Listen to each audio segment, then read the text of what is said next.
know it's like big.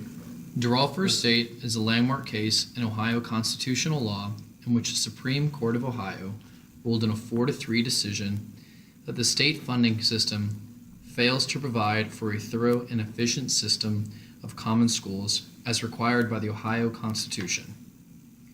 Prior to this case, Ohio's public schools had been funded primarily through a combination of local property tax revenue and money from the state. This led to disproportions in the quality of education between affluent school districts and urban and rural school districts. The affluent school districts had higher property values, which led to greater funding, while urban and rural school districts had lower property values, which provided unequal funding.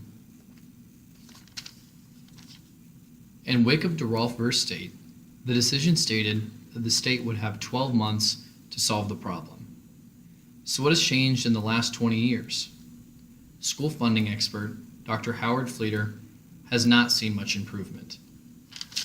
According to Dr. Fleeter, from fiscal years 1999 to 2019, Ohio's lowest health district received a 29.4% increase in state, local, and local revenues after adjusting for inflation.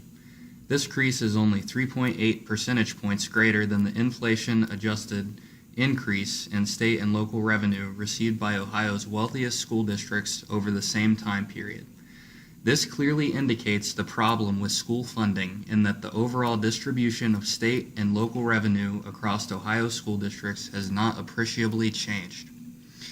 Critics may argue that in the post-Durrell versus State era, educational funding has become more equitable, but according to Dr. Fleeter, only the first 10 years were, while in the time since we have regressed in our pursuit of equitable funding. So, you may ask, how do we solve this problem? We start by overthrowing the government. I propose a complete takeover by the eve of 2020. We have to... No. In reality, the best course of action to solve this solution would be to hire an attorney in order to question the constitutionality of the ruling outlined in Durrell v. State. From there, lawmakers will be able to reappropriate funds, ensuring equitable schooling for all children in the state of Ohio.